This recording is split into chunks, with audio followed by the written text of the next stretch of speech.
มาขายมาดองหรือกะลักขายมาดองหรือเนี่ยคลาสเตียดกอดอาจจะเรียงรอทั้งไงก็ทาบ้านได้โดยสารตะกอดโจจัดยำบะมันเตสำหรับยอมนั่งตามมาขายมาดองเตหรือก็มาขายปีดองแต่เป็นนอกแต่ยอมนึกเคยเคลียนจองยำบะมันเตหายรอดองยำเคลียนยำแบบเจียกับปีโก้หรือก็ตึกไตรโก้ไอจังเตอตายเลิกนั่งเคลียนยำแบบมันเตเรียงเกรียมเบียบถ้าจบគ្នាប៉ុន្តែអត់ដល់ថ្នាក់វាល្មូតចូលគ្នាណាតែក៏អត់ដឹងថារូបមន្តពិតប្រាកដគេធ្វើមិនដែរព្រោះខ្ញុំធ្លាប់ញ៉ាំតែកន្លែងគេអញ្ចឹងដល់ពេលអញ្ចឹងទៅខ្ញុំនឹកឃើញថាចង់សាកធ្វើខ្លួនឯងញ៉ាំតិចមើលចាំមើលគេធ្វើមិនទាំងអស់គ្នាតោះយើងទៅមើលទាំងអស់គ្នាដំបូងយើងដាក់ខ្ទឹមតាមចំណង់ចំណូលចិត្តអ្នកខ្លះចូលចិត្តញ៉ាំខ្ទឹមតិចអ្នកខ្លះចូលចិត្តខ្ទឹមច្រើនខ្ញុំចូលចិត្តខ្ទឹមរៀងច្រើនដែរអញ្ចឹងខ្ញុំដាក់រៀងច្រើនហើយម្ទេសរបស់យើងដាក់តាមចំណូលចិត្តបើខ្ញុំដាក់តែកន្លះក្តាប់ដៃទេប៉ុន្តែម្ទេសនោះគឺហុលខ្លាំងមែនទែនបន្ទាប់ពីយើងបុកខ្ទឹមឲ្យយើងម៉ត់ហើយយើងដាក់ម្ទេសចូលទៅហើយយើងបុកវាទាំងអស់ហ្នឹងឲ្យម៉ត់ចូលគ្នាតែកុំឲ្យម៉ត់ខ្លាំងពេកបន្ទាប់មកយើងក៏ដាក់ស្ករចំនួន1ស្លាបព្រាកន្លះអំបិលរ៉ូឌីម្ដុំបន្តិចហើយប៊ីចេងម្ដុំបន្តិចនិងអំបិលប្រហែលជា1ស្លាបព្រាបន្ទាប់ពីនោះមកគឺយើងបុកគ្រឿងផ្សំឬក៏យើងលាយគ្រឿងផ្សំហ្នឹងឲ្យចូលសព្វគ្នាល្អនៅពេលដែលវាចូលសព្វគ្នាល្អហើយទើបខ្ញុំ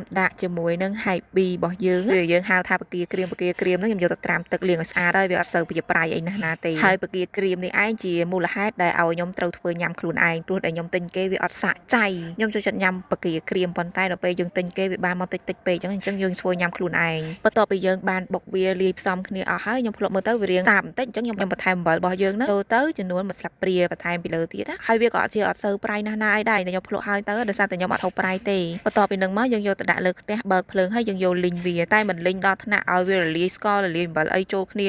ទៅជាទឹកទន្លេទៅជាខាប់ក្ដឺអីអត់ទេគឺយើងគ្រាន់តែយកវាទៅលីងដើម្បីឲ្យហៃប៊ីនឹងវាឆ្អិនហើយគ្រឿងវាខាំជាប់គ្នាបានល្អនេះបងប្អូនចាំមើលនៅពេលខ្ញុំដកចេញមកគឺ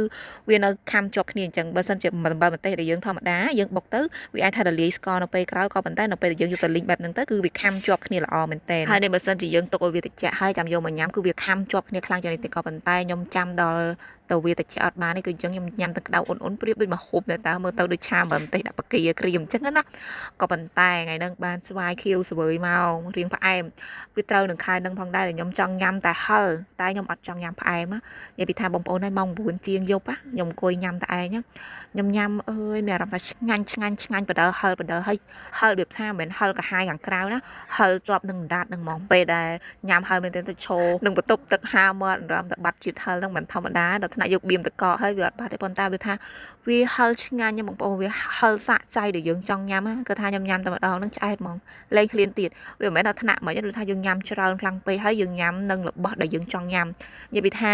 ខ្ញុំធ្វើហើយគឺខ្ញុំពេញចិត្តខ្លួនឯងហ្មងគឺអ្វីខ្ញុំចង់បានគឺម្ទេសហឹលក្រៀមជាមួយនឹងអំបិលនិយាយរួមតែអ្វីដែលខ្ញុំចង់បានគឺវារបៀបហឹលក្រៀមផ្ទាប់ជាមួយនឹងបកាក្រៀមញ៉ាំជាមួយស្វាយហើយស្វាយហ្នឹងវាអត់ជូរទៀតអញ្ចឹងទៅវាត្រូវប៉ាន់ត្រូវចិត្តខ្ញុំមែនតែនគឺខ្ញុំចង់ញ៉ាំគឺអ្វីដែលខ្ញុំចង់ញ៉ាំគឺខ្ញុំបានញ៉ាំហើយគឺថាខ្ញុំដេកលក់ហើយព្រោះរាល់ថ្ងៃខ្ញុំដេកអត់សូវលក់អីយើងថាយើងឃ្លានវារាល់ថ្ងៃដែរតែយើងគាត់ថាបើអត់ក៏អត់បានវាអត់បញ្ហាក៏ប៉ុន្តែថ្ងៃនេះវា